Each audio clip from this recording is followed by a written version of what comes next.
Neo Skin hair fall ని అరికట్టడానికి GFC treatment. Your skin and hair care just a phone call away.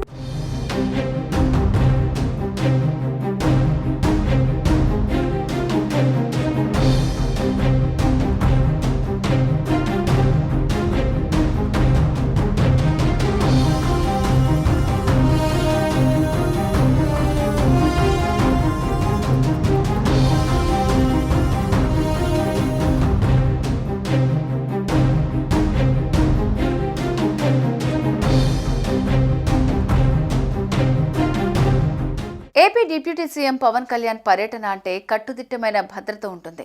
ఆయన వెళ్లే ప్రాంతాలను క్షుణ్ణంగా పరిశీలిస్తారు. అయితే ఇటీవల పవన్ కళ్యాణ్ పర్యటనలో సెక్యూరిటీ లోపం కల్పించినట్టు తెలుస్తోంది. పవన్ కళ్యాణ్ మన్యం పర్యటనను పోలీసులు చాలా సీరియస్గా తీసుకుని భద్రతా ఏర్పాట్లు చేశారు. అయితే ఓ వ్యక్తి ఐపీఎస్ ఆఫీసర్ అని చెప్పుకుని పవన్ వెంటే తిరిగాడు. తీరా చూస్తే అతను ఫేక్ ఐపీఎస్ అని తేలింది. ఇప్పుడు ఈ వ్యవహారం సంచలనమవుతోంది.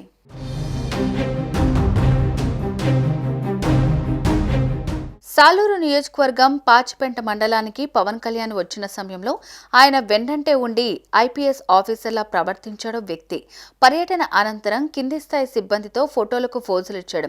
అధికారులు కూడా అతను నిజమైన ఐపీఎస్ అనుకున్నారు. అయితే ఫోటోలు బయటకు రావడంతో అసలు ఆ ఐపీఎస్ ఎవరు అన్న డౌట్ వచ్చింది. డిపార్ట్మెంట్ మొత్తం ఆరా తీశారు. అసలు ఆ మొహంతో పోలీసు అధికారులు ఎవరూ లేరని గుర్తించారు. దీంతో నకిలీ అని తేలింది. వెంటనే అతను ఎవరో గుర్తించి అదుపులోకి తీసుకున్నారు విజయనగరం రూరల్ పోలీసులు. నకిలీ ఐపీఎస్ ఆఫీసర్ గరివిడి మండలానికి చెందిన బలివాడ సూర్యప్రకాష్ అనే వ్యక్తిగా గుర్తించారు. ఘటనపై సీరియస్ అయిన ఉన్నతాధికారులు విచారణ చేపట్టారు. ఏ ఉద్దేశంతో అతను పవన్ కళ్యాణ్తో కలిసి ఐపీఎస్ గా ఫోజులు కొట్టారో బయటికి లాగుతున్నారు.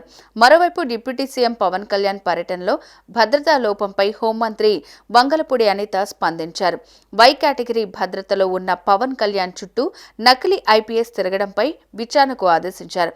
దీనిపై సమగ్ర నివేదిక ఇవ్వాలని హోంమంత్రి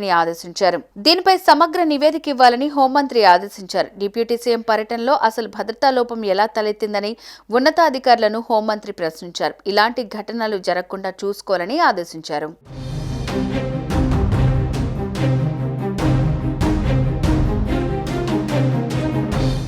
సుమన్ టీవీలో మీ పర్సనల్ అండ్ బిజినెస్ ప్రమోషన్స్ కోసం కింది నెంబర్కి కాంటాక్ట్ చేయండి.